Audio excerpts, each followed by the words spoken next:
Paz do Senhor Jesus, sou o pastor Márcio Santos, fundador e diretor da Escola Teológica Shema. Nós vamos dar início agora à nossa aula do 10º livro, Livros Históricos. Antes eu quero lhe lembrar, para que não se esqueça de se inscrever no nosso canal. Sim, seja um inscrito do canal da Escola Teológica Shema. Curta também as nossas aulas, se tem te abençoado, te edificado, não deixe de dar o seu like. Peço também que faça algum comentário, se essas aulas têm abençoado a sua vida, te edificado, além de compartilhar esse conteúdo para abençoar outras vidas e outras pessoas. Portanto, sem mais delongas, vamos à nossa aula da Escola Teológica Shema, Livros Históricos. Paz do Senhor. Vamos dar início à nossa aula. Por gentileza, vamos nos colocar sobre os pés. Vamos orar, apresentar ao Senhor a aula desta noite.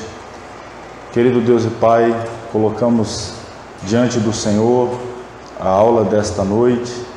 Antes, ó Deus, gratos pelo dia, pela bênção de termos chegado até aqui, ao término de mais uma semana, em que fomos guardados, protegidos pelas Tuas mãos, recebendo livramentos da Tua parte sobre as nossas vidas, e agora podemos desfrutar deste momento de comunhão, de aprendizado da Tua Palavra. Abençoe cada aluno, os que já se fazem presentes, que estão a caminho, os que nos acompanham por intermédio da videoaula. Abençoe a todos de uma forma especial. Rogamos no nome de Jesus. Amém. Meus irmãos, na semana passada, nós demos início ao livro dos livros históricos, o livro 10, e ali apresentamos já falamos sobre o livro de Josué e demos início ao nosso estudo sobre o livro dos Juízes, apresentando seu contexto histórico, apresentando seu contexto cultural, seu tema, sua autoria, e aí nós viemos fazendo alguns destaques. Fizemos o destaque especialmente aqui onde está o slide, foi o último onde paramos, a referida parábola de Jotão, o sobrevivente filho de Gideão, que escapou da matança perpetrada pelo seu próprio irmão Abimeleque, que, desejando se fazer rei, assassinou seus irmãos, que não eram poucos, aproximadamente 70, tendo escapado Jotão. E ele então alça a parábola, só relembrando que as árvores da floresta foram até a videira, propor que reinasse sobre eles, foi até a oliveira, foi até a figueira, e recebeu de todas estas uma resposta negativa, porque nenhuma se dispôs a deixar a sua vocação, o seu chamado, a sua unção para ir labutar sobre as árvores. Porém, o espinheiro, que era justamente uma representatividade do que era Abimeleque, se propõe a reinar. E aí nós meditamos então sobre a questão das trocas, quando nós trocamos a bênção espiritual, a unção, a virtude, a graça, por coisas deste mundo que não tem valor. Faltando para nós fecharmos o livro dos Juízes, refletir sobre uma das figuras também mais destacáveis quando se fala em juízes, que é Sansão, a decadente trajetória de Sansão. E aí, o que eu quero trazer aqui para a nossa reflexão, para nós fecharmos aí o livro de Juízes, já começarmos a falar de Ruth e avançarmos. O que eu trago aqui como um destaque, reflexão, dentro da trágica biografia de Sansão?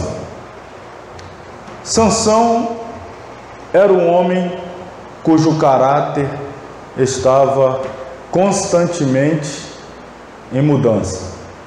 Era inconstante, não tinha constância, firmeza de caráter. Era alguém que estava sempre sendo guiado pelas suas paixões.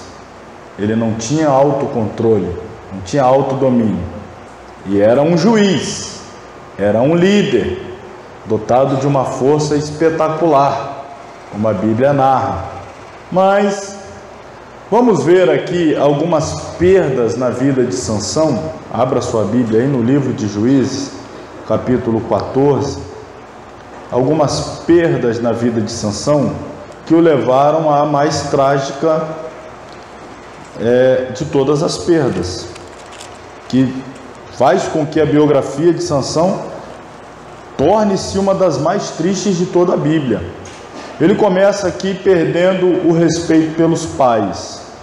Os versículos 1 a 4 diz assim: o casamento de Sansão. Desceu Sansão a Tímina, e vendo em Tímina uma mulher das filhas dos filisteus, subiu e declarou a seu pai e a sua mãe, e disse: vi uma mulher em Tímina, das filhas dos filisteus, agora pois tomai-ma por mulher. Porém seu pai e sua mãe lhe disseram: não há porventura mulher entre as filhas de teus irmãos, nem entre todo o meu povo, para que tu vás tomar mulher dos filisteus, daqueles incircuncisos? E disse Sansão a seu pai: tomai-me esta, porque ela agrada ao quê? Os meus olhos. Mas seu pai e sua mãe não sabiam que isto provinha ou vinha do Senhor, pois buscava ocasião contra os filisteus, porquanto naquele tempo os filisteus dominavam em Israel. Na verdade, Deus vai se valer do contexto para começar a usar Sansão nas batalhas que viriam contra os filisteus. Mas o coração de Sansão era inclinado a se deixar levar por aquilo que os olhos dele desejavam. Os olhos dele, a janela da alma, produziam uma paixão interior incontrolável. Não tinha disposição de ouvir sequer o pai e a mãe. O aconselhamento dos pais levava para um lado, mas ele dizia: não interessa.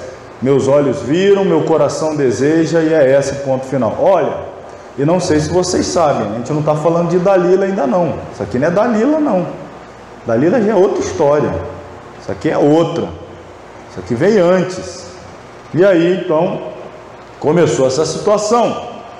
Aí, perdeu o respeito pelos pais, perde o respeito pelo Senhor, perde o respeito pelo voto que ele tem com Deus, que é o voto de Nazireu. Vocês lembram, lá em Números eu falei sobre o voto de nazireado.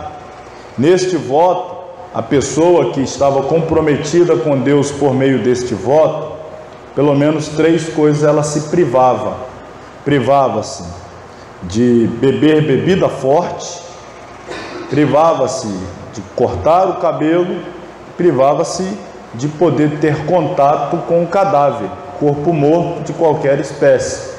Quando, em último caso, um parente muito próximo, mas isso depois exigia um processo de purificação para que houvesse a continuidade do voto de nazireado. Então não podia ter contato com o corpo morto, cadáver de espécie nenhuma, não podia beber bebida forte e nem podia cortar o cabelo. E olha o versículo 5.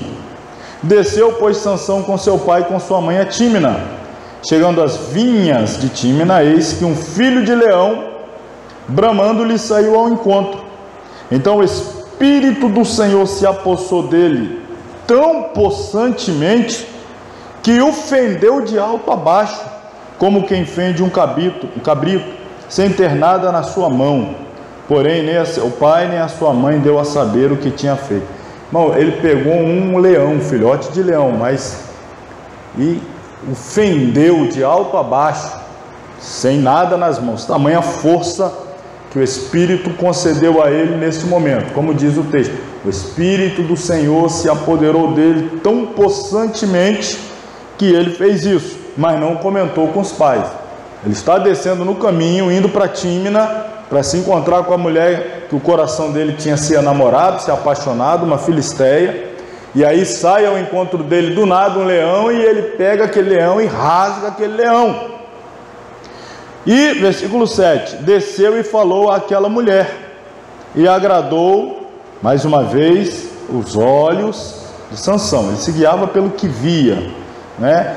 E é justamente o contrário, o oposto de viver por fé. Quem vive por fé não vive por vista. Quem vive por vista não vive por fé. Isso aqui é o modelo clássico da carnalidade. Guiar-se por vista, que agrada os olhos, o que produz paixões, o que desperta a carnalidade. Sansão era guiado. E não se esqueçam, era um líder, era um juiz, era alguém que o Espírito Santo usava, possantemente. São coisas que às vezes a gente tenta explicar e não tem como explicar, mas a Bíblia está afirmando. Então vamos prosseguir. Versículo 8.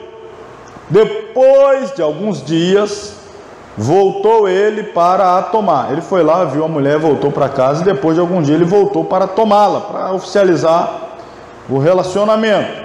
E apartando-se do caminho, a ver o corpo do leão morto. Eis que no corpo do leão havia um enxame de abelhas. Lá no corpo do leão tinha ali um enxame de abelhas. E aí o que ele faz no versículo 9? Tomou nas suas mãos e foi-se andando e comendo dele. E foi-se a seu pai e a sua mãe e deu-lhes dele e comeram. Porém, não lhes deu a saber que tomara o mel da onde? Como é que ele fez para pegar o mel do corpo desse leão? Desse cadáver? Para poder pegar o mel, ele teve que ter contato com o corpo morto do leão. Irmão, aqui, se a gente fosse abrir aqui o leque de quantas mensagens dá para extrair só dessa experiência de Sansão aqui, eu me vejo aqui diante de uma estrada com um monte de caminho, não sei nem por onde começar, mas eu vou citar dois. Primeiro, às vezes você enfrenta uma batalha na sua vida, representada pelo leão, e o Espírito Santo te dá uma força sobrenatural para vencer, e você segue a sua jornada, mas depois, por falta de vigilância, você volta naquele caminho e vai lá dar uma olhada no leão morto. Isso é um perigo. Você venceu aquela luta, passou um tempo e você vai lá dar uma espiada. Você venceu aquele relacionamento nocivo, mas vai dar uma olhada lá na rede social. Vamos ver como é que ele está, como é que ela está. Não tem mais nada com ele não. Quero mais nada, Deus me livre. Mas só deixa eu ver como é que ele está. Ah, ele está feliz, ele está... aí começa. Esse é um exemplo. Tantos outros pecados que você tinha dificuldade de vencê-lo, venceu e depois está de novo aí se expondo à tentação àquele pecado. Isso é revisitar leão morto. E aí olha o leão que estava morto, e quando foi morto, é claro, ficou lá ensopado de sangue, seu corpo lá dilacerado. Agora quando volta, já tem mel, já tem alguma coisa que atrai, que o faz chegar perto. E ele foi. E em momento algum ele contou para os pais. Por quê? Porque ele estaria atestando a quebra do seu voto de nazireado. Ele já está em declínio e está ocultando dos seus pais o seu declínio. Ele já quebrou o primeiro ponto no voto de nazireado. Mas ele volta para casa levando com ele o mel. Oferece o pai, oferece a mãe. E o pai e a mãe, diz o texto, ó, docinho mesmo. Parece até aquele abacaxi lá de Marataízes. Pelo menos no comercial ele disse que parece doce igual mel. Mas não falou de onde veio aquele mel. Diz o texto. Você já pensou que às vezes nós estamos recebendo mensagens, estamos comendo a mensagem e dizendo que mensagem doce como mel, mas você nem sabe a origem daquela mensagem? A fonte daquela mensagem? Ah, é mel. Mas é mel de cadáver. Olha aí que coisa. Só que eu não posso revelar que o mel é de cadáver. Sansão não pode revelar que o mel foi tirado de um cadáver, mas está dando ao seu pai e à sua mãe o mel que fora tirado do corpo morto do leão. Perdeu o respeito pelo voto de nazireado. Às vezes a gente pensa assim, o Sansão pecou quando se apaixonou por Dalila e permitiu que cortasse seu cabelo. Olha aqui, isso aqui já não é nem Dalila, isso aqui já é outra, antes da Dalila. Coração dele já dominado por paixões, por pecado, já está desobedecendo os pais, desrespeitando o voto de nazireado. E agora? Perde o controle sobre a sua língua. O que vai dizer os versículos 10 em diante? Aí é aquela brincadeira. Ele chegou lá, vai dar uma festa, de noivado. E aí, vamos ler aqui, 10. Descendo, pois, seu pai e sua mãe, fez Sansão ali um banquete, porque assim costumavam fazer os jovens. É como se fosse uma festa de despedida de solteiro, vamos dizer assim. Sucedeu que, como o vissem, estavam vendo, tomaram 30 companheiros para estarem com ele. E disse-lhes, pois, Sansão: eu vos darei um enigma a adivinhar, e se nos 7 dias das bodas nos declarardes e descobrirdes, vos darei 30 lençóis e 30 mudas de vestes. E se não puderdes declarar, vós me dareis a minha 30 lençóis e 30 mudas de vestes. E eles lhe disseram: dá-nos o teu enigma a adivinhar, para que o ouçamos. Sansão está brincando. O enigma é o pecado que ele cometeu. O enigma a ser descoberto é o pecado porque ele quebrou o voto de nazereado. O enigma está aqui, 14. Então lhes disse: do comedor saiu comida, doçura saiu do forte. Está falando do mel do leão. Saiu comida do comedor, uma doçura saiu do forte. É o enigma. O enigma dele, irmão, é a época que vivemos. Houve uma época que as pessoas pecavam e tinham vergonha do pecado. Hoje a gente vive a época que a pessoa peca e posta o pecado. Ele posta na rede social o pecado. Senhor, ainda bota lá: quero ver quem vai ser o primeiro que vai falar.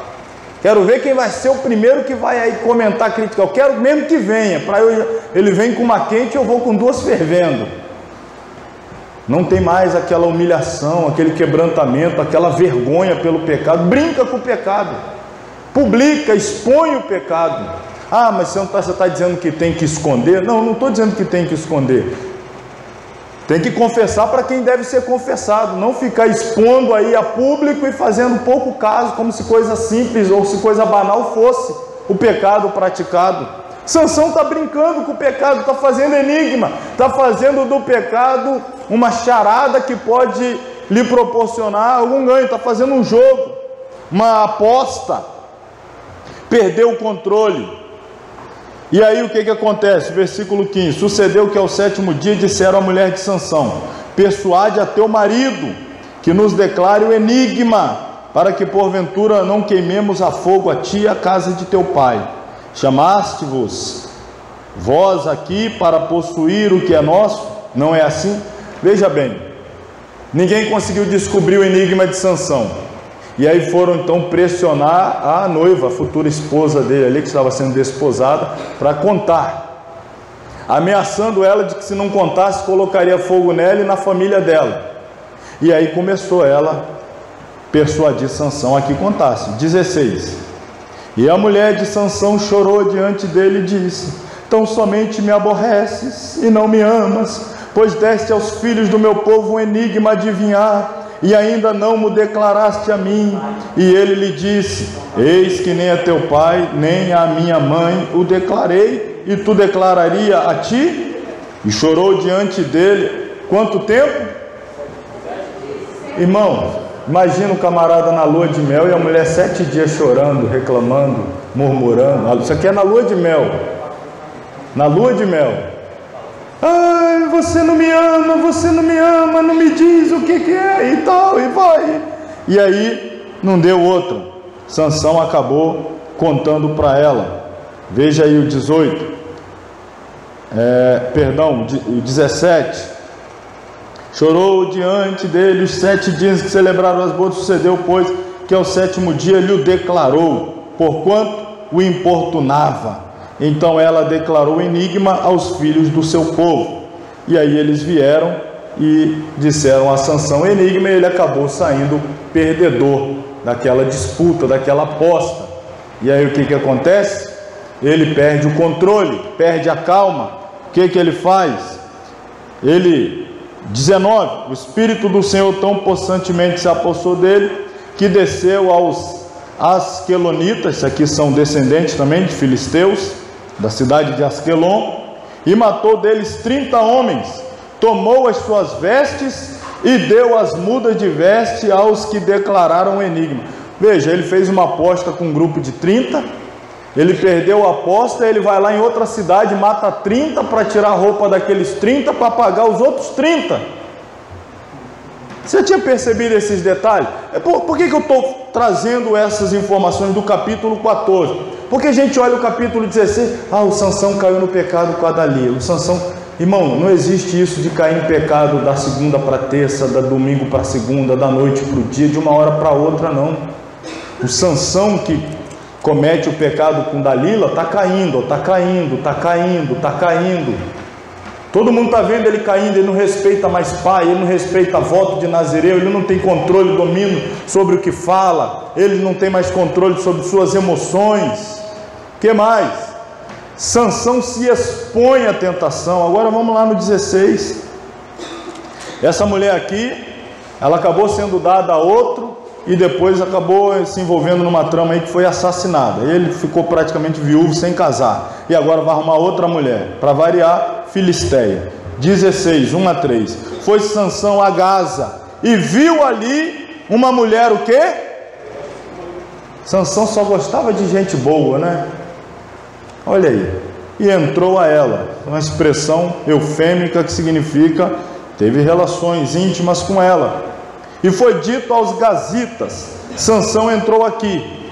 Foram, pois, em roda, e toda a noite lhe puseram espias à porta da cidade, porém toda a noite estiveram sossegados, dizendo: até a luz da manhã esperaremos, então mataremos. Porém Sansão deitou-se à meia-noite, e à meia-noite se levantou, travou das portas da entrada da cidade com ambas as ombreiras, e juntamente com a tranca as tomou, pondo-as sobre os ombros, e levou-as para cima até o cume do monte, que estava defronte de Hebrom.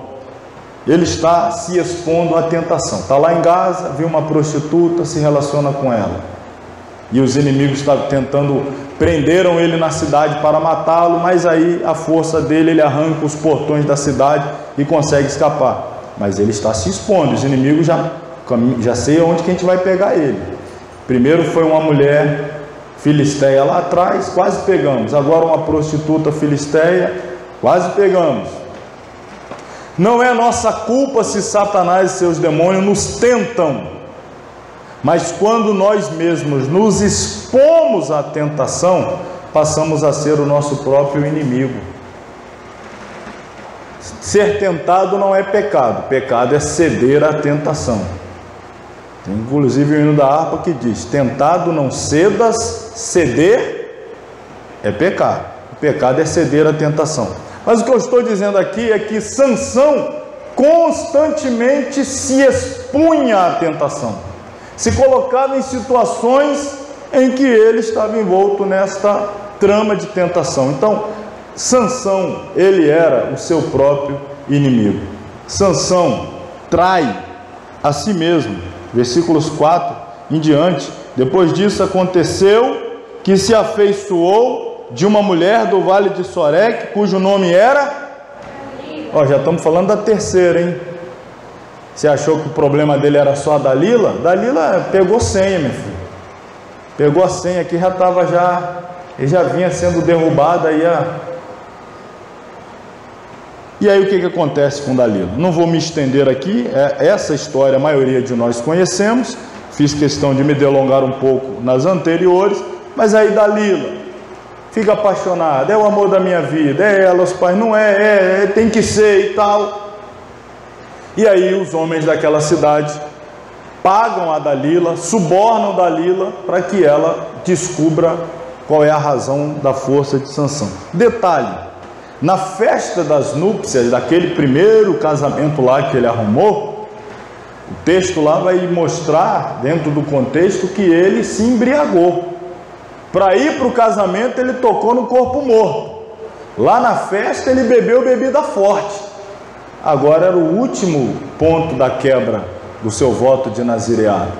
Era o cabelo. Então, isso aqui não foi o único ponto. Isso daqui já foi o último ponto. E aí então, você vê.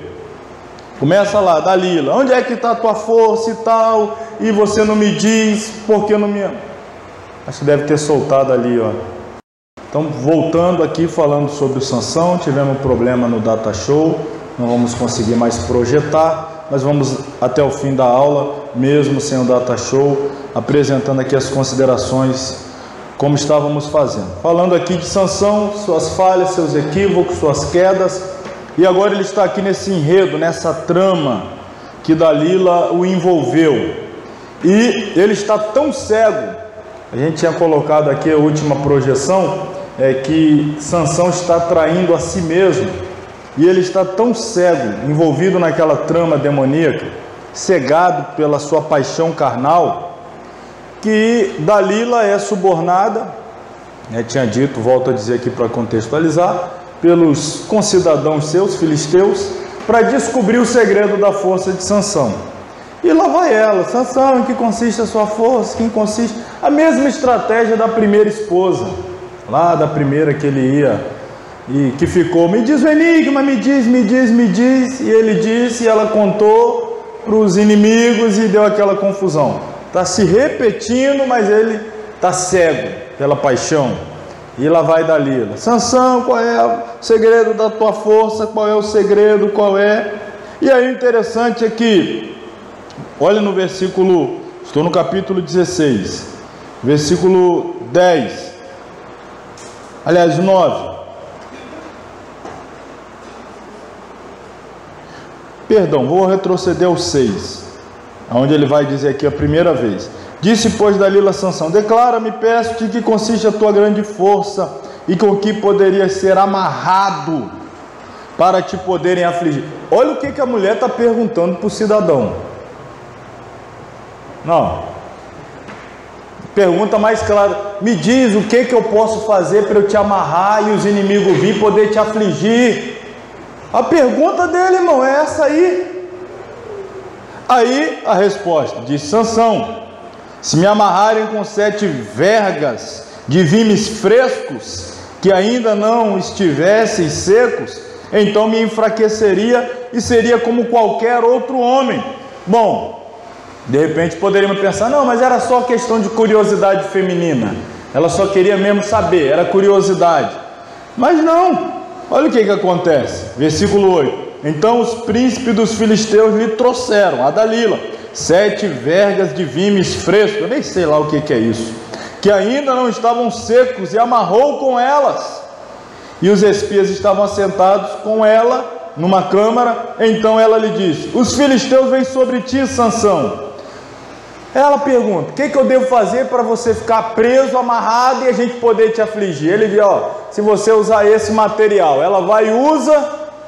Você não está percebendo que a trama que ela está envolvendo ele? E aí ele rebenta aquilo ali, como se tivesse estopas no fogo. E versículo 10: então disse Dalila a Sansão: zombaste de mim e me disseste mentira. Ora, declara-me agora, com que poderia ser amarrado? Mas quem é que está zombando de quem afinal? Ela está dizendo que Sansão está zombando dela, mas não é ela que está zombando dele, querendo claramente aqui destruí-lo, matá-lo, afligi-lo. Mas 11: ele lhe disse: se me amarrassem fortemente com cordas novas, com que se não houvesse feito obra nenhuma, então me enfraqueceria e seria como qualquer outro homem. Então o que ela vai fazer? Lá vai ela atrás das cordas novas, amarra ele, e depois o brado: os filisteus vêm. E os espias estavam assentados numa câmara. Então quebrou de seus braços como um fio. E a Dalila mais uma vez: até agora zombaste de mim e me disseste mentiras. Declara-me, pois, agora com que poderia ser amarrado. E ele diz: se teceres 7 tranças dos cabelos da minha cabeça com os liços da teia. É a terceira vez que ele está inventando. E ela faz, e não dá em nada. Versículo 15: então ela lhe disse: como dirás, tenho-te amor, não estando comigo o teu coração? Ih, irmão, aqui é o segredo, ó. A Dalila: como é que você me ama se o seu coração você não me entregou? Coração do nazireu, do juiz, do líder que deveria ser de Deus. A Dalila está dizendo: você tem que entregar ele para mim, não a Deus, mas a mim. Já 3 vezes zombaste de mim e ainda não me declaraste em que consiste a tua força. Sucedeu que, importunando ela todos os dias com as suas palavras e molestando, a sua alma se angustiou até a morte, e descobriu-lhe, 17, descobriu-lhe todo o seu coração. E disse: nunca subiu navalha a minha cabeça, porque sou nazireu de Deus. Desde o ventre de minha mãe, se viesse a ser rapado, e seria de mim a minha força, e me enfraqueceria, e seria como todos os mais homens. Vendo, pois, Dalila, que já lhe descobrira todo o coração, enviou e chamou os príncipes dos filisteus, dizendo: subi esta vez, porque agora me descobriu ele todo o seu coração. E os príncipes dos filisteus subiram a ele e trouxeram para ela o quê? O dinheiro na mão. O dinheiro na mão dela, falou: tá aí o homem agora com vocês. O homem só vinha sendo enganado, iludido e não percebia, mas as paixões carnais de Sansão, a cegueira espiritual era justamente resultado do seu não controle pelas paixões carnais. E aqui esse caso clássico. E aí o pior, a pior situação que poderia acontecer, versículo 19: então ela o fez dormir sobre os seus joelhos, chamou um homem, não foi nem ela que raspou, chamou um homem, rapou-lhe as 7 tranças do cabelo de sua cabeça e começou a afligi-lo, e retirou-se dele a sua força. E disse ela: os filisteus vêm sobre ti, Sansão. E despertou do seu sono e disse, olha o que ele disse: sairei ainda esta vez como dantes e me livrarei. E aí, uma das expressões mais tristes de toda a Bíblia Sagrada. Irmão, minha alma gela toda vez que eu leio essa expressão aí, porque ele não sabia que já o Senhor se tinha retirado dele. Olha ali, vai ser como das outras vezes, eu vou sair e vou me livrar. Ele não sabia que o Senhor já tinha saído da vida dele. Isso é para a gente ficar com a alma gelada. Mas como assim? O Senhor saiu da vida dele e ele não percebeu? Sim, ele não percebeu. Os slides não vão aparecer aqui, mas eu coloquei aqui: a vida de Sansão ilustra como nem sempre um bom começo é sinônimo de um bom final. Sansão começou bem, mas ele não continuou bem e consequentemente não terminou bem. Mais importante não é como se começa, mais importante é como se termina. É muito bom quando se começa bem, se mantém bem e termina bem, mas se não der para começar bem, o mais importante, irmãos, é como se termina. Sansão terminou mal porque veio brincando desde lá de trás. Terminou mal porque não respeitou mais os seus pais, não respeitou o seu voto de nazireu, não respeitou o compromisso que tinha com o Senhor, e aí foi descobrir que o Espírito Santo não estava mais na vida dele no momento que mais precisava. E esse aí também é uma lição muito importante para nós. Às vezes nós só vamos perceber, Deus nos livre de que isso aconteça, mas apenas assim, tratando de forma generalizada, só vamos perceber a ausência de Deus na nossa vida é justamente no momento que vamos precisar e nos dar conta de que Ele não está mais ali. Se eu perguntar a vocês, que evento na Bíblia marcou a descida, a vinda, a chegada do Espírito Santo? Estou falando agora não como no Antigo Testamento, ocasionalmente para visitar e tal, mas a vinda do Espírito Santo para dar início a essa dispensação. Qual foi o evento? O dia Pentecostes. E aí aquela festa que havia em Jerusalém, Pentecostes, mas lá onde estava no cenáculo, o Espírito desceu, encheu a casa, foram vistas por eles línguas repartidas como que de fogo, um som de um vento veemente, impetuoso. Olha só, tudo isso reflete e remete a barulho, a poder. O Espírito Santo chegou, todo mundo percebe.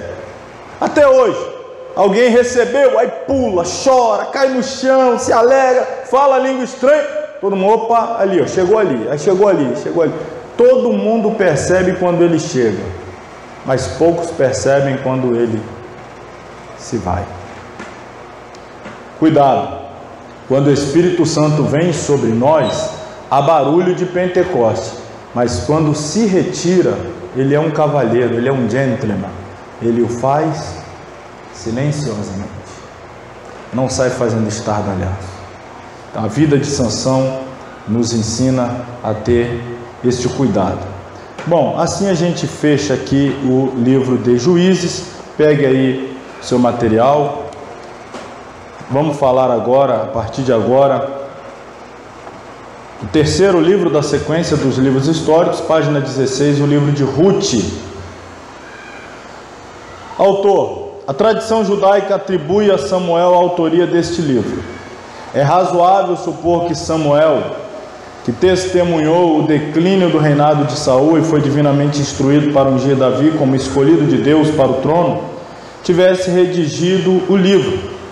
Tema: o livro de Juízes fornece, como se vê, um quadro muito triste de Israel, sob o ponto de vista nacional. Ruth apresenta-nos um quadro luminoso desse período em relação à fidelidade e beleza do caráter de certos indivíduos. A história, uma das mais formosas da Bíblia, é duplamente interessante pelo fato de ser uma gentia, ou seja, uma não judia, a sua heroína. A última palavra do livro, Davi, revelará seu valor principal. Seu propósito é traçar a linhagem de Davi, o progenitor do Messias. O livro inteiro tem seu clímax na genealogia que se encontra no último capítulo. A esfera de ação, olha que interessante, a esfera de ação de Ruth abrange um período de 10 anos e provavelmente esses 10 anos foi durante a época de Gideão. A teologia de Ruth. Ao mesmo tempo em que o objetivo desse pequeno livro é traçar a ascendência do rei Davi, encontramos muitas verdades espirituais nessa história. Ruth era de Moabe e os moabitas foram expulsos da nação de Israel. No entanto, ela foi aceita porque cria, ou seja, acreditava no Deus de Israel. Um retrato da graça de Deus em relação aos gentios. Boaz, o parente resgatador, é um símbolo de Cristo, que pagou o preço da nossa redenção e tomou-nos como sua noiva. O parente próximo desconhecido estava relutante em arriscar sua herança por causa de Ruth. Contudo, Boaz amava tanto Ruth que a tomou para que fizesse parte de sua herança. A graça e a orientação providencial de Deus são os temas centrais dessa história. Então, Ruth torna-se uma ancestral do Messias e de Davi, por meio de cuja linhagem o Messias foi prometido. Ruth, como Raabe, era uma gentia que se casou com um judeu e tornou-se parte da história da salvação. Esse livro é pequeno, mas a história que conta faz parte da maior história já contada. Então vamos usar aí o seguinte esboço proposto pelo Dr. Scofield, que é o capítulo 1, nós temos Ruth decidindo. No capítulo 2 nós temos Ruth servindo, no capítulo 3 nós temos Ruth descansando e finalmente no capítulo 4 nós temos Ruth sendo recompensada. Vamos lá, depois os outros tópicos aí eu vou deixar para que vocês possam ler. Abra sua Bíblia aí no livro de Ruth, vamos trazer aqui um destaque. Depois de Juízes, né, estamos seguindo. Depois de Juízes, Ruth, capítulo 1, versículo 1, a partir do versículo 1. Sucedeu que nos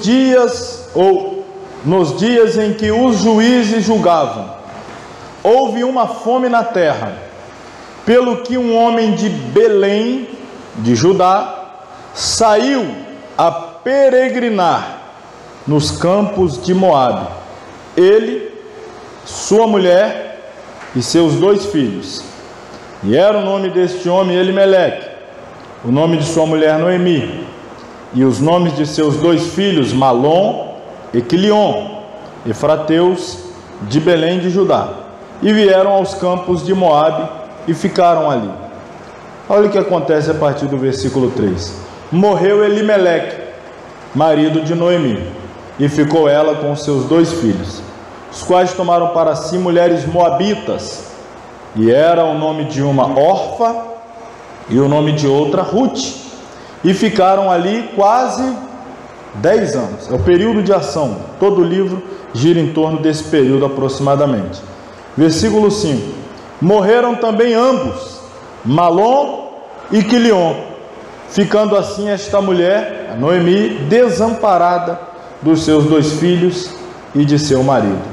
Então se levantou ela, as suas noras, e voltou aos campos, ou melhor, dos campos de Moabe, porquanto na terra de Moabe ouviu-se que o Senhor tinha visitado o seu povo, dando-lhe pão. O que aconteceu aqui? Nós temos uma família, cujo pai desta família chamava-se Elimeleque, casado com Noemi, pai de Malom e Quilion. Morava na cidade de Belém, que fica dentro do território de Judá. E lá em Belém houve um momento de crise temporária, de escassez. E é interessante nós observarmos o contraditório quando nós conhecemos as etimologias da palavra, que a palavra Belém, ela é oriunda da junção de 2 palavras hebraicas. A palavra Beit ou Beit, que significa casa, e Lehem. Lehem é pão. Beit Lehem, casa do pão. E o que está acontecendo na casa do pão? Não tem pão na casa do pão. Faltou pão na casa do pão. E o que aquele pai de família quis fazer? Já que eu estou enfrentando uma crise de falta de pão na casa do pão, eu vou tentar resolver o meu problema indo peregrinar nas terras de Moabe. Isso é o caso clássico de períodos em que, na nossa caminhada espiritual, a gente enfrenta crises na casa do pão, momentos difíceis na igreja, a casa do pão, mas tem aquele momento árido. Nem sempre está tudo a mil maravilhas, os cultos estão maravilhosos. Tem momento, parece que faltou pão na casa do pão. O povo está com fome, não tem alimento, falta essência, presença. Só que o Elimeleque resolve ir em busca da solução do problema, virando as costas para Belém, abandonando a terra que possuiu por herança e voltar lá para a região dos Moabitas para tentar sobreviver lá. Na verdade, a decisão de Elimeleque fez com que ele trocasse um período de luta e de dificuldade por 3 funerais. Aquela família fez isso. Trocou um período de luta dentro da casa do pão por 3 funerais. E aí, o que está acontecendo aqui, deixa eu só ver a referência que eu anotei, é o que Deus falou lá em Juízes. Abra aí, Juízes 2,15. Porque Ruth está dentro do período do livro dos Juízes. E semana passada, quando eu falei do Juízes, eu disse que um dos textos áureos do livro de Juízes, para entendê-lo, é justamente este aqui, capítulo 2, versículo 15. A infidelidade dos israelitas depois da morte de Josué, e aquela geração que se levantou que não conhecia o Senhor, né? Cada um fazia o que parecia bem aos seus próprios olhos, não tinham liderança, etc. E olha o 13, porquanto deixaram ao Senhor, serviram a Baal e a Astarote, pelo que a ira do Senhor se acendeu contra Israel, e os deu na mão dos roubadores, e os roubaram, e os entregou na mão dos inimigos ao redor, e não puderam mais estar de pé diante dos seus inimigos. Versículo 15. Por onde quer que saíam, a mão do Senhor era contra eles para mal, como o Senhor tinha dito e como o Senhor lhe tinha jurado, e estavam em grande aperto. Imagina você estar aqui, Deus está te punindo aqui, aí você fala, já sei o que eu vou fazer, eu vou para ali. Ali Deus não me alcança, é igual o Jonas, ali Deus não me pega, ali Deus não me acha. Se Deus está provando aqueles que moram em Belém, aqueles que moram na casa do pão, não tem como fugir da prova, da luta, da punição divina se transferindo para Moabe. É o tal do fugir é pior, mas ele foi tentar fugir. Mas como fugir de Deus? É melhor, irmãos, e aí é que é interessante, o texto volta lá para Ruth agora, só quis ler essa referência para que entendamos. Eles estão fugindo, mas é Deus quem está punindo, então não tem como fugir. Eles estão fugindo da escassez de alimento. Não, a Bíblia não relata de que eles morreram. Não dá para afirmar do que eles morreram lá. Mas eles estão fugindo de escassez de alimento, chegam em Moabe, e lá morre o Elimeleque, o pai, morre o Malom, morre o Quilion, os 2 filhos, e depois que todos eles morrem, nasce a notícia, né? Para fazer aqui um contraste. Eles morreram, a notícia nasceu. Qual a notícia? Ó, tem pão de novo lá na casa do pão. Não é isso que diz o versículo 6, ó? Então se levantou ela, Noemi, com as suas noras, e voltou dos campos de Moabe, porquanto na terra de Moabe, chegou a notícia, ó, ouviu que o Senhor tinha visitado o seu povo, dando-lhe pão. É melhor você ficar no lugar onde Deus está provando, aonde Deus está punindo, mas ali Deus tem misericórdia, depois a coisa muda. Ah, eu estou aqui, está um período de luta, de sequidão e tal, mas continue, você está debaixo da mão de Deus, nem que seja um período de juízo, de julgamento de pecados, mas fica ali, depois Deus vai virar e voltar a derramar a bênção. Agora não sai dali, não vá para Moabe. Se for para Moabe, depois só vai ouvir a notícia, sabe lá de onde você saiu? Rapaz, agora está uma bênção lá, é mesmo? E você ficou do lado de fora, morreu espiritualmente. Esses aqui morreram literalmente, e agora é hora de voltar. Só que agora ela vai voltar sozinha. Fugir de onde Deus está operando para castigar ou para purificar o seu povo pode nos levar para um lugar de punição mais dura. Então não fuja, fique na casa do pão, mesmo que às vezes pareça não haver pão na casa do pão, mas fique, porque é melhor sofrer escassez em Belém do que ser punido com a morte em Moabe. É melhor sofrer escassez em Belém do que ser punido com a morte em Moabe. E aí você já conhece a história. Na volta, o que acontece?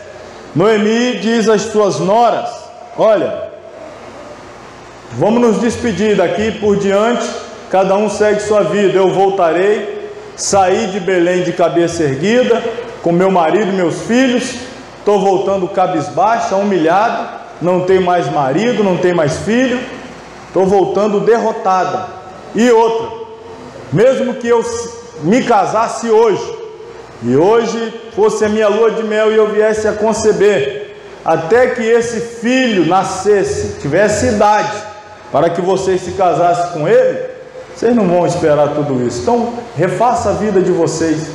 Aí a órfã não pensou 2 vezes, deu um beijo na sogra, vadia com Deus, daqui eu me vou, voltou para trás, não sei se Moabe fala espanhol, aí voltou. Já a Ruth, olha o que ela diz, versículo 16, disse porém Ruth: não me instes, ou não insista para que eu te deixe e me afaste de ti, porque onde quer que tu fores, irei eu, onde quer que pousares à noite, ali pousarei eu, o teu povo é o meu povo, o teu Deus é o meu Deus. Aí Deus falou: eita, essa daí já vou fazer uma obra grande na vida dela. Uma moabita com uma decisão que muitos israelitas não tinham. Uma moabita com uma convicção que muitos do povo de Deus não tinham. E olha que interessante, o caminho que foi feito por Noemi e sua família foi virar as costas para Belém e descer para Moabe. O caminho que está fazendo Ruth é o inverso. Ela está virando as costas para Moabe e está seguindo para Belém. E aí Deus está aguardando ela com uma grande obra na vida dela. Bom, o tempo não nos permite, é um livro pequeno, a história, resumindo aqui, a lei que havia, que vigorava, da remissão. Noemi teria que ser redimida por um dos parentes próximos do seu marido, do seu esposo falecido, mas ela transfere esse direito para Ruth. Então Ruth vai casar-se com um judeu de Belém, um efrateu de Belém de Judá, por nome de Boaz, e este, junto de Ruth, vai dar à luz a um filho. Ela vai dar à luz a um filho, que logo à frente vai gerar o Jessé, que gerou o Davi. Então eles tiveram um filho, chamaram Obed. Este foi o pai de Jessé, o Jessé foi o pai de Davi. E assim a Ruth entra na genealogia do rei Davi e, consequentemente, na genealogia de Jesus. Uma decisão de virar as costas para Moabe e de migrar para Belém mudou completamente a história da vida de Ruth. Vamos falar a partir de agora dos livros de Samuel. Nossa aula hoje irá até aqui, talvez até o primeiro livro só a gente consiga falar hoje. Pega aí agora a página de número 20. Primeiro e segundo Samuel, capítulo 4, página 20. Vamos falar do primeiro livro de Samuel. Autor: supõe-se geralmente que Samuel escreveu os primeiros 24 capítulos. E pelo fato de serem os profetas Natã e Gade mencionados juntamente com Samuel, 1 Crônicas 29 e 29, como biógrafos dos acontecimentos da vida de Davi, conclui-se que eles foram os autores dos capítulos restantes. O tema: o livro de Samuel é um livro de transição. É o registro da passagem do governo de Israel por juízes ao governo por reis, e da passagem do governo de Deus, o rei invisível, que fez com que Israel fosse diferente das outras nações, ao governo de um rei visível, que o tornou igual às outras nações. O livro de Samuel é uma história que inclui o atrativo pessoal de biografia.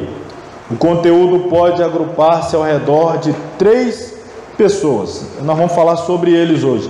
Os 3 principais personagens do primeiro livro de Samuel. O primeiro personagem principal é o próprio Samuel, um patriota e juiz de coração humilde e consagrado, que servia a Deus obedientemente. O segundo personagem de destaque no primeiro livro de Samuel, Saul, primeiro rei, um rei egoísta, pródigo, ciumento e obstinado, faltoso e infiel na lealdade a seu Deus. E o terceiro grande personagem do primeiro livro de Samuel é Davi, um homem segundo o coração de Jeová, o doce cantor de Israel, um varão de oração e louvor, provado, disciplinado, perseguido e finalmente coroado monarca de todo Israel. Mas não falou aí os defeitos de Davi, não? Os defeitos dele se revelarão no segundo livro de Samuel. No primeiro livro de Samuel, nós temos um Davi. No segundo livro, um outro Davi. O primeiro livro de Samuel é basicamente as qualidades, as virtudes de Davi. Depois, no segundo livro, começam a ser revelados seus defeitos, como ser humano que é, seus defeitos. A esfera de ação vai desde o nascimento de Samuel até a morte de Saul, abrangendo um período de 115 anos, mais ou menos 1171 a 1056 a.C. Conteúdo, como disse, aí está, os 3 personagens: Samuel capítulos 1 a 7, Saul capítulos 8 a 15, Davi do 16 ao 31. Com relação a Samuel, nós desdobramos aí em 4 pontos: o seu nascimento, a sua vocação, o momento em que a arca é tomada e o regresso da arca. Isso aqui é um ponto culminante. Referente a Saul, Israel exige um rei, Saul escolhido e ungido, a primeira vitória de Saul, capítulo 11, a proclamação do reino por Samuel, capítulo 12, e dos capítulos 13 a 15, Saul sendo rejeitado. Terceiro, referente a Davi. Em primeiro lugar, Davi ungido rei, no capítulo 16, a lendária vitória de Davi sobre Golias, no 17, as perseguições e peregrinações de Davi, do 18 ao 30, e no 31 nós temos aí a morte trágica de Saul. Então Deus guia os passos de Davi. Na caverna de Adulão, Davi reuniu um bando de seguidores fiéis, 400 homens, número que no fim aumentou para 600. Nos Salmos 54, 142, encontramos as experiências que teve na caverna.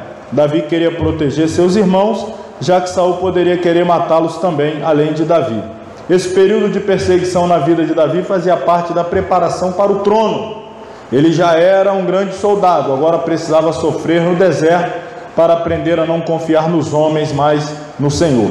Todos nós precisamos passar pelo teste do deserto para ficar mais próximos do Senhor e nos tornarmos mais bem preparados para servir. E algumas lições da vida trágica de Saul. A vida trágica de Saul pode nos ensinar muitas lições práticas. 6 eu destaco aqui. Com frequência, os grandes pecados começam como? Coisas pequenas. Impaciência, uma obediência incompleta, ao invés de confissão, desculpas, dando desculpa. Segunda grande lição da vida trágica de Saul: uma vez que o pecado se apossa da pessoa, ela vai de mal a pior. Terceira lição: se não somos retos com Deus, não nos damos bem com seu povo. Quarta lição, e essa aqui é forte, irmão: as desculpas não substituem a confissão. Isso é muito sério. Desculpas não substituem confissão.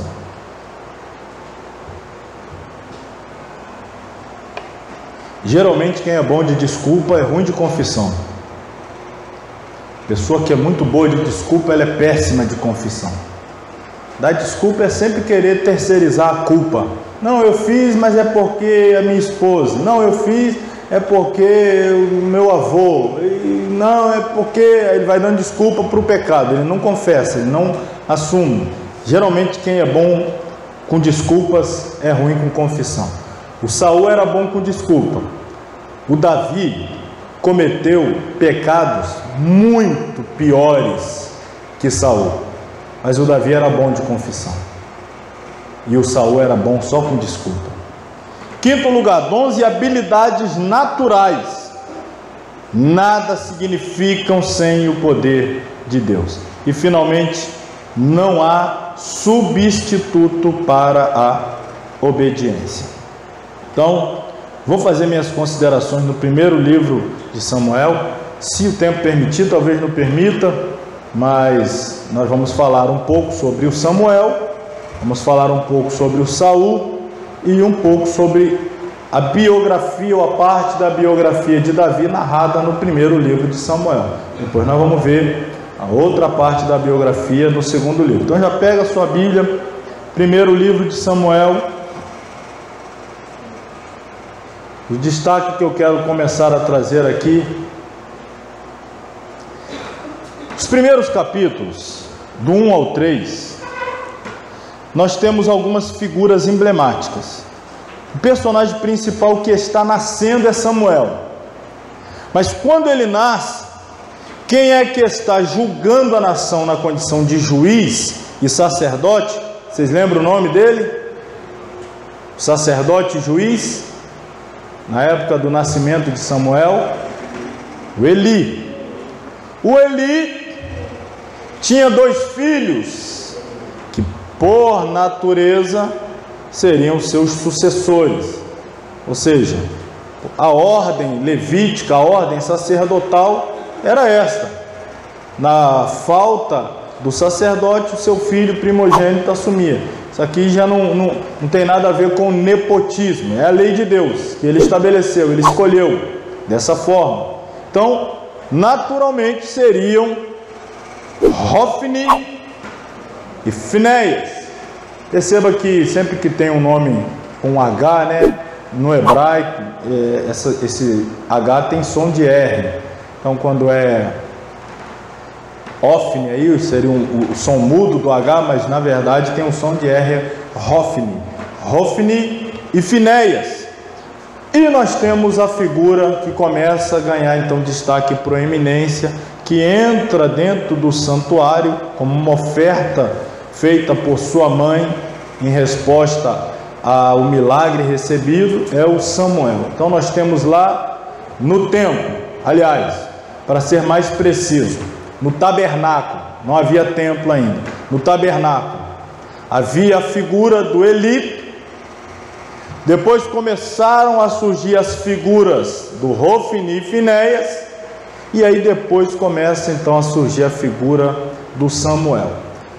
Então, o que eu quero que vocês reflitam aqui é o seguinte: cada um desses representam um tipo de igreja, um tipo de liderança da igreja.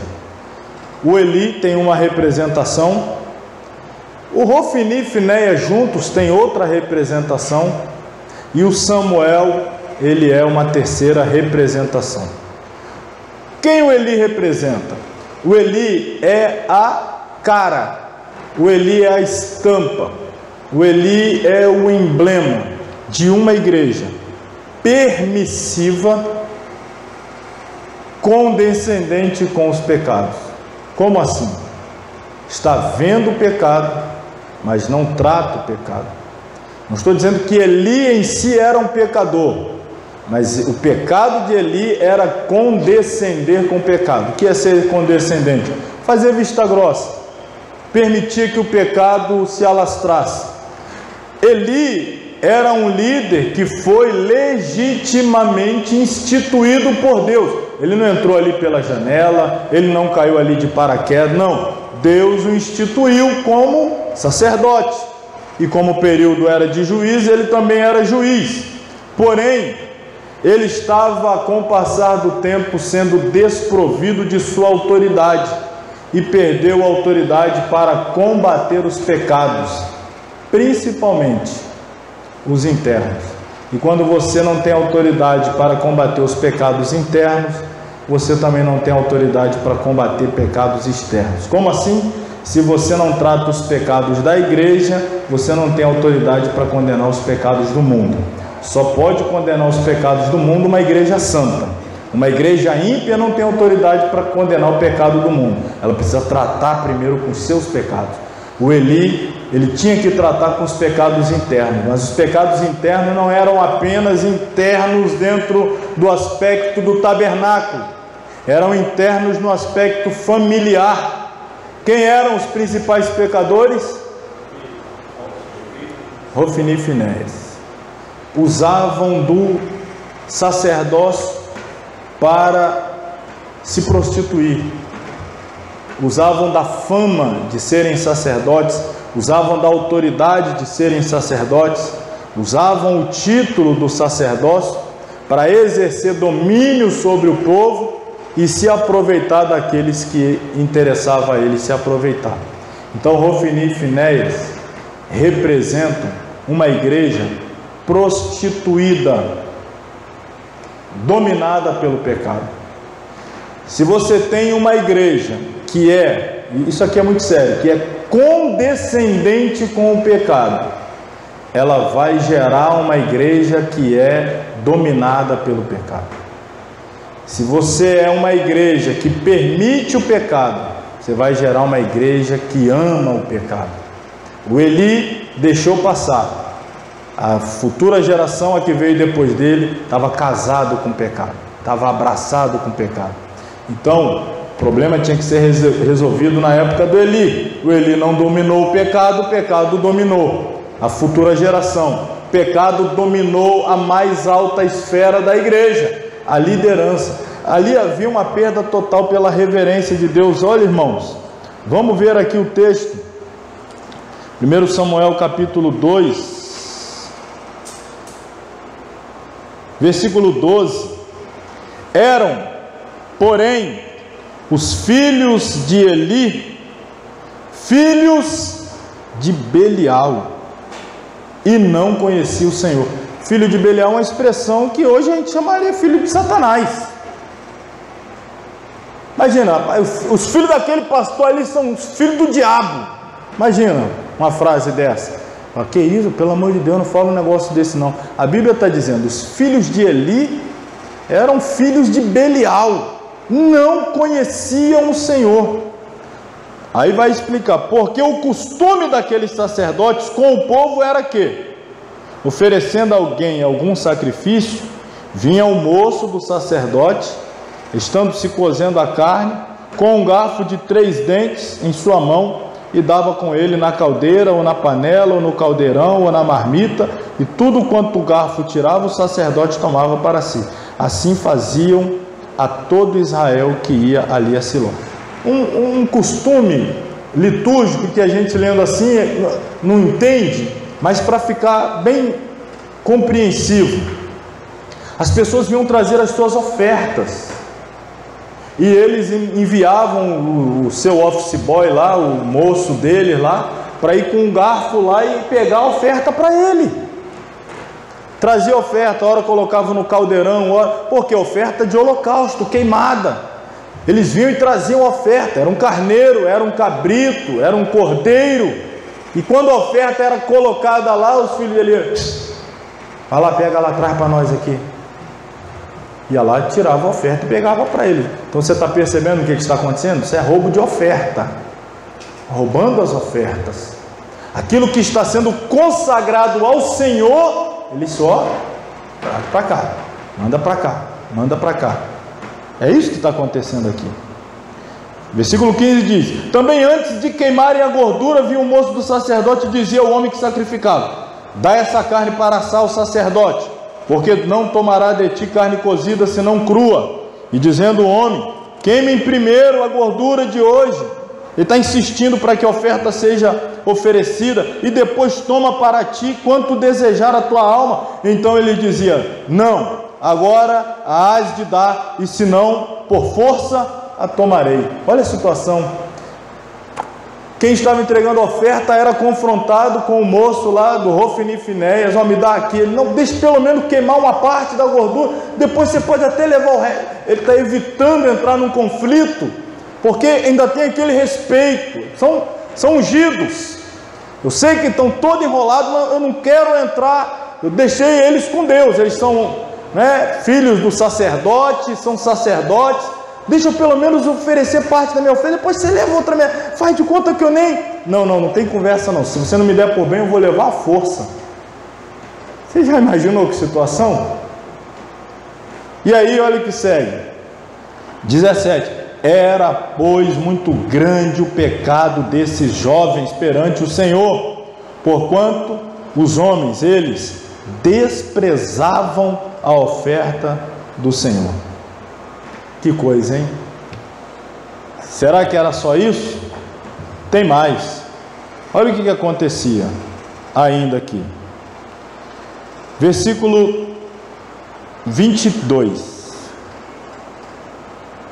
Era, porém, Eli já muito velho, e ouvia tudo quanto seus filhos faziam a todo Israel, e de como se deitavam com as mulheres, que em bandos, tenta imaginar a situação, se deitavam com as mulheres, que em bando se ajuntavam à porta da tenda da congregação. Se prostituía com muitas mulheres na porta da igreja. Você já pensou uma situação dessa? Já pensou uma situação dessa? E a notícia chegava para o Eli. Vou ler novamente. Era, porém, Eli já muito velho, ouvia tudo quanto seus filhos faziam a todo Israel, e de como se deitavam com as mulheres que em bandos se ajuntavam à porta da tenda da congregação. E disse-lhes, agora o Eli falando com os filhos, por que fazeis tais coisas? Porque ouço de todo este povo os vossos malefícios. Não, filhos meus, porque não é boa a fama que ouço. Fazeis transgredir o povo do Senhor, pecando homem contra homem, os juízes o julgarão. Pecando, porém, o homem contra o Senhor, quem rogará por ele? Mas não ouviram a voz de seu pai, porque o Senhor queria o quê?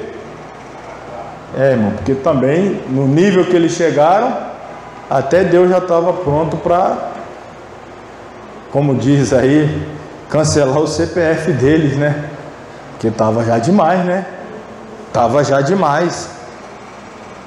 E o versículo 26 diz, e o jovem Samuel ia crescendo.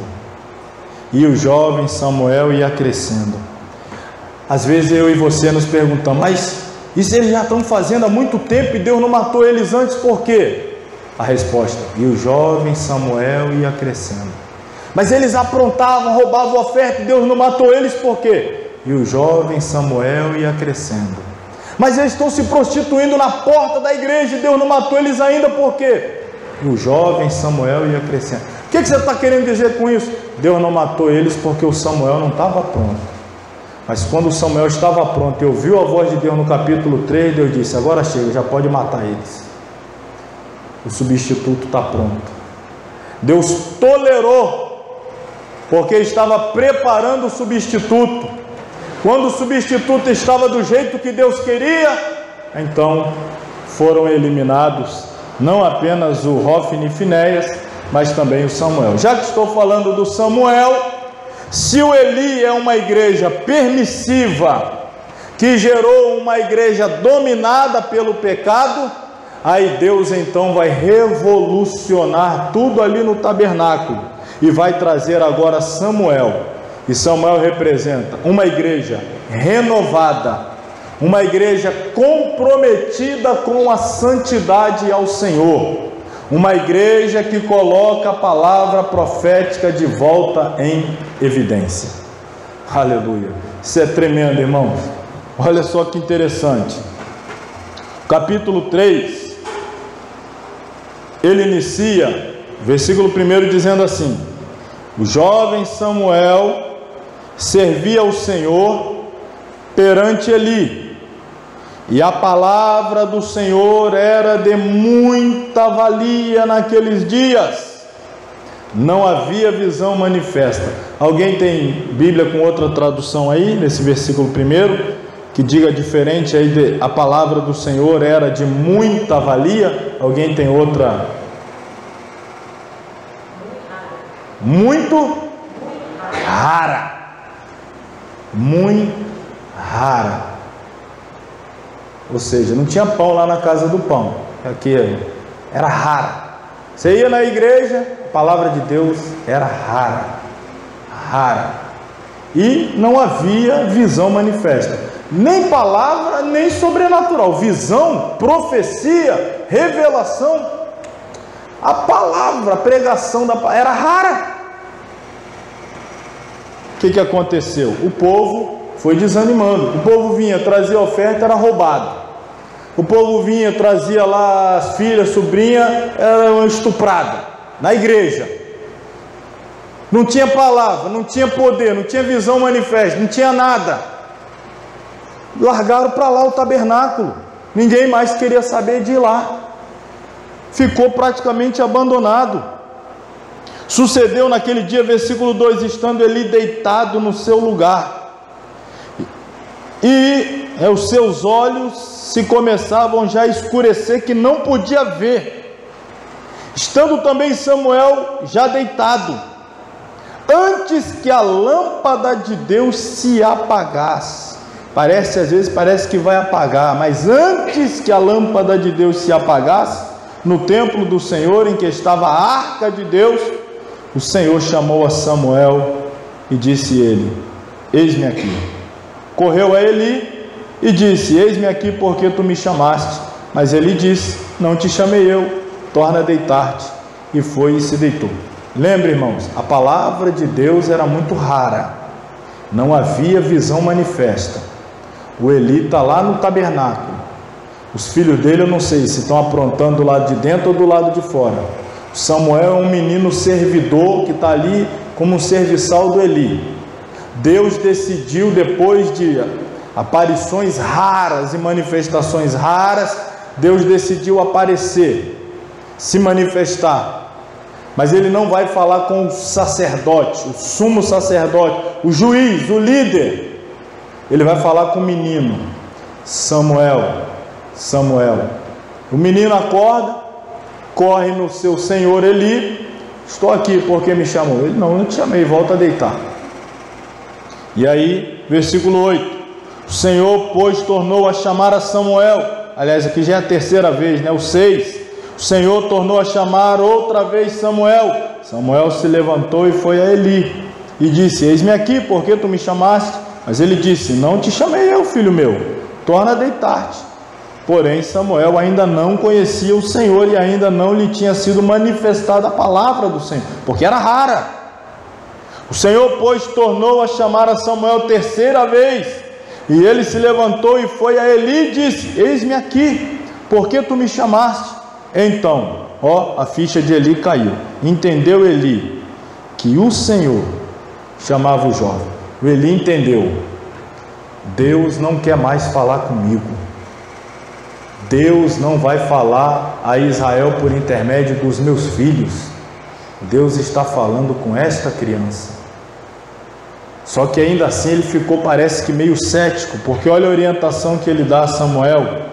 Ele diz assim: pelo que ele disse a Samuel, vai te deitar, e há de ser que se te chamar, dirás: fala, Senhor, porque o teu servo ouve.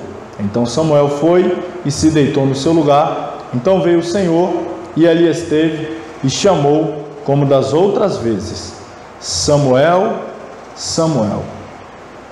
Como das outras vezes. Então nas vezes anteriores Deus também chamou assim: Samuel, Samuel. Primeira vez, Samuel, Samuel. Segunda vez, Samuel, Samuel. Terceira vez, e aí ele voltou, ele orientou: olha, se você ouvir de novo, você responde assim, assim, assim. Ele volta e deita, e agora mais uma vez: Samuel, Samuel. Você percebeu que no versículo 1 estava dizendo: a palavra de Deus era rara, e numa madrugada o Samuel já ouviu 8 vezes. Samuel, Samuel, Samuel, Samuel, Samuel, Samuel, Samuel, Samuel. Era rara, mas numa madrugada só o menino já ouviu 8 vezes o nome dele. É uma igreja renovada, é um novo momento, é uma nova história, é a palavra de Deus de volta sendo colocada em evidência. Samuel representa uma igreja onde Deus fala. Eli, Deus já não falava mais, era raro. Com Ofni e Finéias, Deus só falava para dar juízo de morte, sentença: já estou a fim de matar vocês. Mas agora o Samuel já traz de volta a proeminência da palavra, a palavra profética. É a igreja onde Deus fala. E aí o que foi que Deus falou com Samuel? Deus falou com Samuel o que ia fazer com Eli, com a casa de Eli. Samuel ficou assustado com aquela revelação, é a primeira que ele recebe, e já uma mensagem de juízo para a casa do seu senhor, seu mentor, seu pastor. Imagina, você é um menino e Deus te chama e a palavra que ele te dá é: olha, eu vou matar o seu pastor e os filhos dele, avisa eles. Você, que isso? Não, fala para eles. Foi exatamente isso que Deus mandou Samuel dizer. Samuel, olha só o que aconteceu no versículo 15: ficou deitado até pela manhã. Ele ficou lá na cama, ele queria evitar encontrar com Eli. Então abriu as portas da casa do Senhor. Porém temia Samuel relatar esta visão a Eli. Então chamou Eli a Samuel e disse: Samuel, meu filho. E disse ele: eis-me aqui. Preste atenção nessa expressão aqui, do versículo 17. E ele disse: que palavra é a que te falou?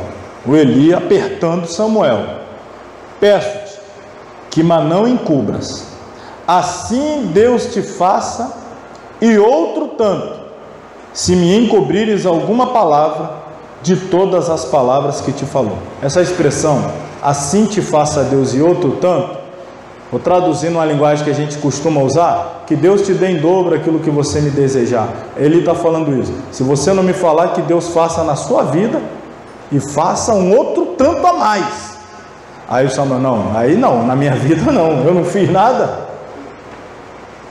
Na minha vida não, mas o Eli está falando, está jogando essa praga, que Deus faça com você e faça além um outro tanto, se você não me contar. Aí o Samuel, não, aí agora você apelou, vou ter que contar. 18, então Samuel lhe contou todas aquelas palavras, e nada lhe encobriu. Falou para Eli o que Deus disse, queria matá-los. E disse ele, olha a resposta do Eli, é o Senhor, faça o que bem parecer aos seus olhos. O Eli reconheceu que era Deus que estava falando, que ia fazer aquilo mesmo com ele e com seus filhos. E olha agora o final, os últimos 3 versículos. Crescia Samuel, e o Senhor era com ele, e nenhuma de todas as suas palavras deixou cair em terra. Olha que coisa linda, irmão, que ministério. Ele crescia, o Senhor era com ele, e nenhuma de todas as suas palavras deixou cair em terra. Versículo 20, lembra como começou o capítulo, hein? Olha como ele está terminando. Versículo 20, todo Israel, desde Dan até Berseba. Ô pastor Márcio, eu não sei nem onde é Dan, muito menos onde é Berseba. Então se eu falasse assim, todo Israel, do Oiapoque ao Chuí, você já entendeu? Dan é a cidade do extremo norte, Berseba é o extremo sul. Todo Israel de Dan até Berseba conheceu que Samuel estava confirmado por profeta do Senhor. A notícia que correu é: rapaz, você está sabendo, as coisas mudou lá no tabernáculo, agora não é mais o Eli Hofni Finer, não, tem um menino novo lá, tudo que ele fala, ó, cumpre tudinho do jeito que fala. Não, mas é aquela bagunça, que bagunça, acabou. Deus já usou ele logo de primeira, dizendo que vai matar aquela turma toda. E pai, o homem lá é novo, mas pensa na unção. Olha o que diz agora o versículo 21. Continuou o Senhor a aparecer em Siló. Continuou. Porquanto o Senhor se manifestava a Samuel em Siló pela palavra do Senhor. Agora voltou todo mundo. A igreja voltou a encher. O povo voltou a animar a vir para a igreja. Deus voltou a falar. E aí, renovação. Deus tem renovação para a sua igreja. Às vezes é um momento que a gente acha, agora chegou no fundo do poço. Você consegue imaginar uma igreja que o líder, além de roubar, na cara dura, ameaçar os que não permitem o seu roubo, ainda se prostituir com todas as mulheres na porta da igreja? Você consegue imaginar uma igreja que chegou nesse nível? Se eu tomasse conhecimento de uma igreja desse nível, humanamente eu diria, essa igreja acabou. Só que Deus diz, não acabou. Não acabou. Eles se acabaram. Eles estão acabados. Mas eu vou retirá-los e eu vou começar de novo uma nova geração, um novo povo, e o meu nome vai voltar a ser glorificado nesse lugar. Isso que aconteceu então com Samuel. Foi esse instrumento nas mãos de Deus para trazer a renovação no meio do tabernáculo. E aí o que é que nós temos lá para frente? Aí temos a morte do Eli, temos a morte do Hofni Finéias, temos o roubo da arca, o sequestro da arca, a arca retorna, e aí o povo começa a perceber, né, foi ensinado aqui na terça-feira, que o Samuel estava envelhecendo, e não é que o Samuel cometeu os mesmos erros que Eli. Como assim? Os filhos de Samuel cometeram os mesmos pecados que os filhos de Eli, talvez não no mesmo nível, mas aceitavam suborno, não eram retos. O Samuel não conseguiu fazer melhor do que o Eli. E é interessante como às vezes homens de Deus têm famílias tão desestruturadas e a gente fica tentando entender, mas como é que pode? Quem é que vai dizer que Samuel não era um homem de Deus, mas tinha uma família desestruturada? E aí o povo, percebendo isso, a gente ouviu a mensagem terça-feira aqui, missionária Natália, o povo começou a clamar por um rei, porque não queria que houvesse uma sucessão onde os filhos de Samuel ocupassem o seu lugar. E aí então Deus permite que o povo tenha um líder, e este é Saul. Quem era Saul? Saul era um homem que não temia a Deus, mas se conduzia pelas circunstâncias. Se a circunstância está levando para a esquerda, ele vai para a esquerda. Se a circunstância leva para a direita, ele vai para a direita. Como assim? Se Deus está mandando ir para a esquerda, mas o povo todo está mandando ir para a direita, o negócio dele é ficar bem com o povo. Ele está disposto a ficar mal com Deus, mas ele não quer ficar mal com o povo. Então ele era conduzido pelas circunstâncias. E aí, justamente devido a esta conduta fraca, constantemente ele rejeitava a ordem do Senhor e cedia às pressões do povo. O povo também percebe quando o líder é facilmente manipulável. O povo também percebe quando o líder é muito flexível, dobrável. E aí o povo começou a manipulá-lo, já percebeu, é só pressionar que ele faz o que a gente pede, é só pressionar que ele faz o que a gente manda. Então Samuel vinha e dava uma ordem a Saul da parte de Deus. O povo apertava, pressionava, falava outra coisa, ele cedia a ordem de Samuel para atender a ordem do povo. Então Saul era alguém que se conduzia pelas circunstâncias. E aí ele foi indo dessa forma até que, olha o que acontece no capítulo 15, versículos 1 a 3. Samuel manda Saul destruir quem?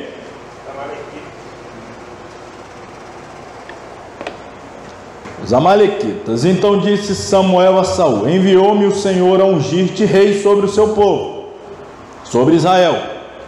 Ouve, pois, agora a voz das palavras do Senhor. Assim diz o Senhor dos exércitos: eu me recordei do que fez Amaleque a Israel, como se lhe opôs no caminho quando subia do Egito. Aí a ordem está aqui no 3. Vai, pois, agora, fere a Amaleque e destrói totalmente tudo o que tiver. Não lhe perdoes, porém matarás, desde o homem até a mulher, desde os meninos até os de peito, desde os bois até as ovelhas, desde os camelos até os jumentos. A ordem é essa: elimina os amalequitas. Elimina os amalequitas. Semana passada eu disse para você, foi semana passada não, a gente estava falando do Pentateuco, que eu disse que o primeiro inimigo do povo de Deus, quando eles estavam saindo do Egito e tentou pegá-los, de improviso, numa emboscada lá no deserto, foram os amalequitas. E ali foi uma palavra lançada: haverá guerra entre os amalequitas perpetuamente. E eu disse na época, no mundo espiritual, na linguagem alegórica, os amalequitas sempre são os piores inimigos. E eu disse para vocês, vai chegar um tempo mais para frente, talvez alguém se lembre, eu vou revelar a representatividade dos amalequitas. Os amalequitas representam a carne, a nossa luta contra a carne. Os amalequitas é símbolo da carne, precisa ser totalmente eliminada, precisa ser totalmente crucificada, precisa ser entregue como um holocausto, sacrifício totalmente queimado. A amalequita é símbolo da carne, é traiçoeira, parece que está vencido, mas volta, e às vezes volta mais forte do que estava antes. Se tiver uma oportunidade de matar a carne, não pense duas vezes, mate, não brinque com a amalequita, não brinque com a sua carne. Hoje você pode aí, eu já vi muitos, não poucos, está no púlpito cheio de poder, eu pego o diabo e pego ele pelo rabo e pá, e daqui a pouco está no bar bebendo. Já vi muitos brincando, não porque eu estou forte, eu isso, eu aquilo, mas daí a pouco a carne, ali ele já está sendo dominado pela carne, a vaidade entrou no coração dele, a soberba entrou no coração, ele estava representando um papel diante, isso é pura carnalidade. O diabo gosta disso. Opa, encontrei aqui um carnal. Não há, que se julga autossuficiente, que se julga capaz de vencer, independente de Deus. Isso é a carne é perigosa, é traiçoeira, a carne nos engana. E aqui a ordem é: destrua tudo. Vamos ver o que aconteceu. Em resumo, desculpa, achei até que estava aparecendo aqui. A ordem era para destruir os amalequitas. Ok, vamos ver o que Saul fez. Continue olhando na Bíblia, aqui está apenas as referências, eu vou falando para vocês. Vamos continuar no capítulo 15, agora a partir do 19. Chegou Samuel lá, a batalha tinha terminado, e um barulho estranho lá no meio do povo. Tinha balido de animais, mugido de vaca. Samuel, mas que coisa estranha é essa? Olha o que está aqui no 19. Por que, pois, o confronto de Samuel a Saul, não deste ouvidos à voz do Senhor, antes, olha que expressão interessante, voaste ao despojo e fizeste o que era mal aos olhos do Senhor.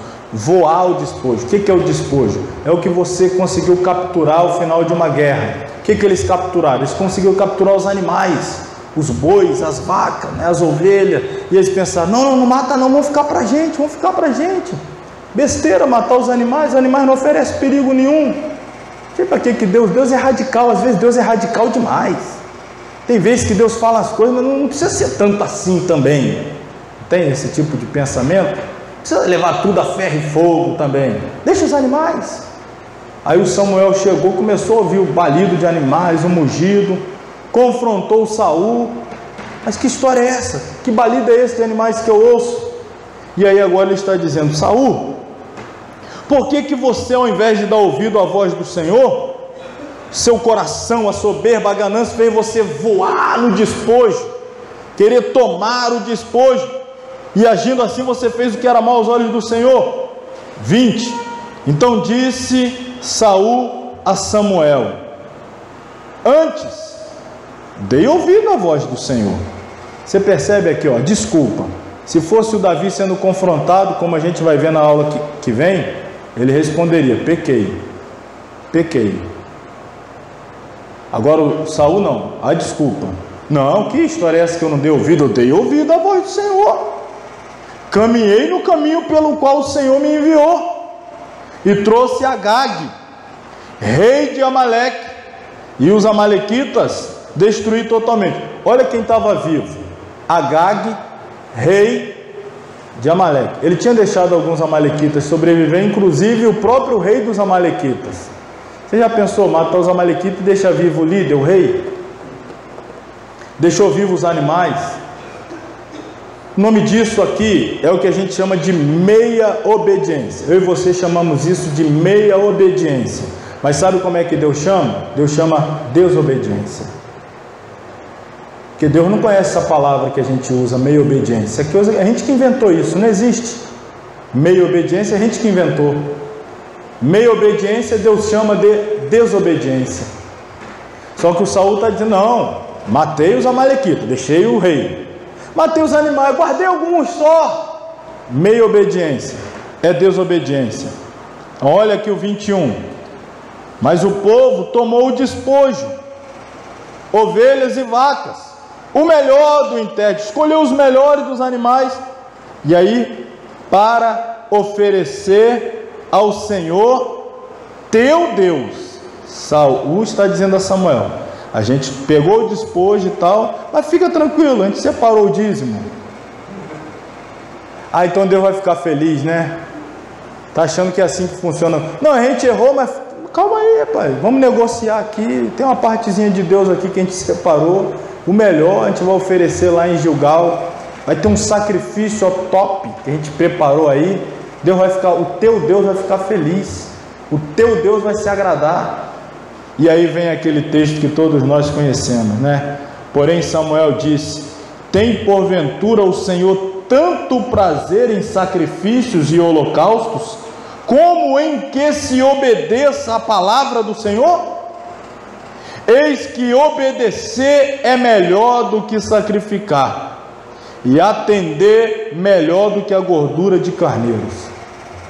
Não está dizendo que Deus não aceita sacrifício, ou que Deus não recebe sacrifícios, que Deus não gosta de sacrifício. O que está dizendo é que sacrifício de desobediente para Deus não vale nada. Obedecer é melhor do que sacrificar. Se você puder unir os dois, obediência e sacrifício, melhor ainda. Mas se tiver que escolher só um, obedeça. Só obedeça. O outro está fazendo sacrifício, sobe o monte, quando desce peca. Você não subiu, mas está em santidade. Deus aceitou o seu sacrifício e não aceitou dele. Para Deus, o melhor sacrifício que possa ser entregue a Ele chama-se obediência à sua palavra. O Saul era desobediente e queria compensar a desobediência com sacrifício. Eu conheço gente que faz assim.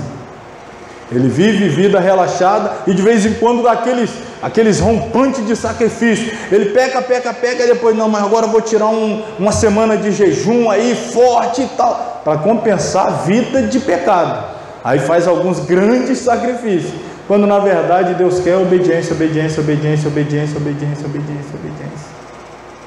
É melhor obedecer.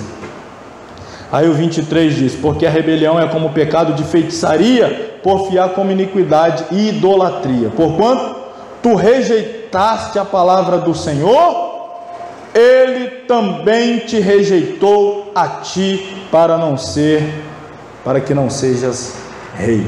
Você rejeitou a palavra do Senhor, o Senhor também agora está te rejeitando, para que não sejas mais rei. Em resumo, Saul deixou de ouvir a Deus para dar ouvidos ao povo. Para a gente fechar aqui sobre a vida de Saul, semana que vem a gente vem falando da vida de Davi. Vamos falar aqui da morte de Saul. Vá lá agora no segundo livro de Samuel.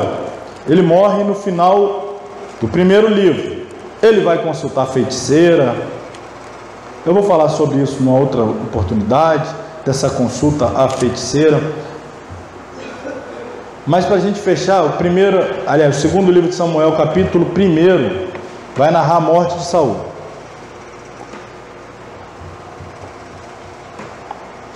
Ele procurou ouvir a voz de Deus, Deus rejeitou ele. Ele procurou profetas, Deus não falou por intermédio de profeta. Ele foi até o sacerdote para tentar usar o urim, o tumim, Deus não falou. Aí ele vai atrás da feiticeira e manda trazer de volta o Samuel. Vai numa sessão espírita em busca de uma orientação. Agora, irmão, se Deus já vinha rejeitando ele e já vinha decidido não falar com ele pelos caminhos normais estabelecidos por Deus, Deus ia falar com ele por um caminho que o próprio Deus abomina. Ele procurou profeta, Deus não falou. Ele foi atrás do urim, tumim, Deus não falou. Aí ele vai na feiticeira, numa sessão espírita, Deus vai falar? É claro que ali não era Deus, mas a gente vai explicar isso melhor lá para frente. Mas a feiticeira vem, se faz passar por Samuel, e aí aquilo ali era demônios falando, e diz: olha, você vai subir a batalha, você vai morrer, você e seu filho, e vocês vão vir para onde eu estou. Tenho certeza que para onde Saul foi não é onde Samuel está, mas aquele bicho que estava na boca da feiticeira falou: você vai hoje para onde eu estou, daqui a pouco a gente está junto. Então você já vê aí quem é que estava falando ali, que o Saul não ia para lá, para onde Samuel está de jeito nenhum. E aí o que aconteceu?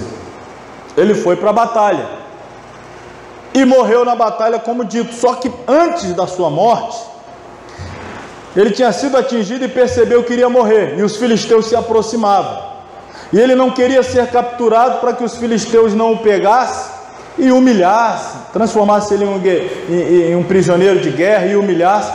Então ele chama o escudeiro dele e pede: pega a tua espada e me mata, para que os filisteus não cheguem e me matem. E aí o escudeiro dele temeu matá-lo. E aí o Saul fez o quê? O texto diz que ele coloca a espada dele então no chão, apoiado numa pedra, e ele se lança sobre a sua própria espada. O escudeiro dele vê aquilo e falou: opa, vou também. Pegou também a espada e se lançou sobre ela. Quando os filisteus chegaram, encontraram ali o corpo de Saul morto. Vamos ver aqui então 2 Samuel, capítulo 1, versículo 1. Depois da morte de Saul, voltando Davi da derrota dos amalequitas e ficando Davi 2 dias em Ziclag, Sucedeu ao terceiro dia que um homem veio do arraial de Saul, com as vestes rotas e com terra sobre a cabeça. Sucedeu que, chegando ele a Davi, se lançou no chão e se inclinou. E Davi lhe disse: de onde vens? E ele lhe disse: escapei do exército de Israel. E disse-lhe Davi: como foi lá isso? Peço, dize-me. E ele lhe respondeu: o povo fugiu da batalha, muitos do povo caíram e morreram, assim como também Saul e Jonatas seu filho foram mortos. Disse Saul ao jovem que lhe trazia as novas: como sabes tu que Saul e Jonatas seu filho são mortos? Então disse o jovem que lhe dava a notícia: olha o que ele vai dizer: cheguei por acaso à montanha de Gilboa, e eis que Saul estava encostado sobre a sua lança, e eis que os carros e capitães de cavalaria apertavam com ele. E olhando ele para trás de si, viu-me a mim e chamou-me.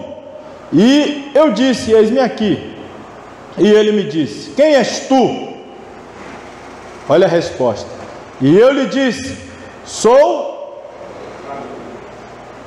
Falei para você, não brinca com a Amalequita. Não brinca com a Amalequita.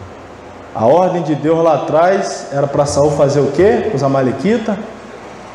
Matar todos. Agora ele está aqui à beira da morte, e olha quem chegou. Chegou um homem. E você quem é? Eu? Sou aquele que você não matou. Você não me matou, eu vim aqui para te matar. Então ele disse: peço-te, arremessa-te sobre mim e mata-me, porque angústias me têm cercado, pois toda a minha vida está ainda em mim. Aí o Amalequita disse: arremessei-me, pois, sobre ele e o matei, porque bem sabia eu que não viveria depois da sua queda. Tomei a coroa que tinha na cabeça, a manilha que trazia no braço, e as trouxe aqui a meu senhor. Bom, existem duas interpretações para esta palavra aqui do Amalequita. Existem aqueles que acreditam que na verdade Saul já estava morto, e o Amalequita inventou essa história para tentar ganhar algum mérito com Davi, dizer: olha, eu matei o teu inimigo, eu matei aquele que estava te impedindo de reinar. E aqueles que acreditam de fato que o Amalequita deparou-se com Saul meio morto e meio vivo ali, depois de ter se lançado sobre a espada, e o Amalequita teria concluído então o serviço matando a Saul. O caso que eu quero aqui refletir é o seguinte: ou o Amalequita o matou, eu acredito que o matou, ou se não o matou, o Amalequita foi responsável por levar a notícia da sua morte, ou foi o responsável pela morte, ou pelo menos foi o divulgador da morte. A Amalequita representa a carne. A Amalequita representa os pecados que nós devemos matá-los e não matamos. E aí, com o pecado é sempre assim: se nós não o matamos, ele nos matará. Se você não destrói, ele te destruirá. Se você não acaba com ele, ele acaba com você. Saul é esse exemplo. Meia obediência, tratava as coisas de Deus não de todo o coração, era sempre levado a agir baseado nas circunstâncias, e aqui está o seu trágico fim, morto por alguém que ele recebeu de Deus a ordem para matar. Semana que vem a gente volta, se Deus quiser, funcionando aí os equipamentos, e aí nós vamos falar de Davi. Primeiro o livro de Samuel encerra com Davi, e o segundo livro de Samuel todinho, a biografia de Davi, e a gente vai avançar mais, se possível já falar do livro de Reis, e vamos avançando aí em nome de Jesus. Muito obrigado a todos, obrigado pela paciência, compreensão. Vamos encerrar, de repente tem alguma coisa ainda nos esperando aí, né? Quem sabe? Jesus é bom. Vamos ficar sobre os pés, irmãos.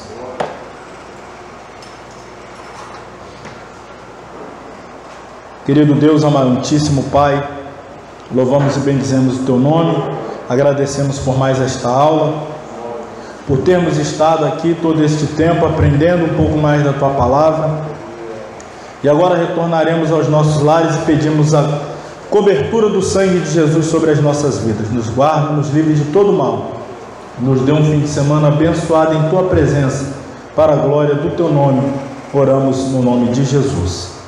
Que o grande amor de Deus, a graça do nosso Senhor e Salvador Jesus Cristo, a comunhão e a consolação do Espírito Santo, seja com todos que amam e aguardam a volta de Jesus, e todos digam amém.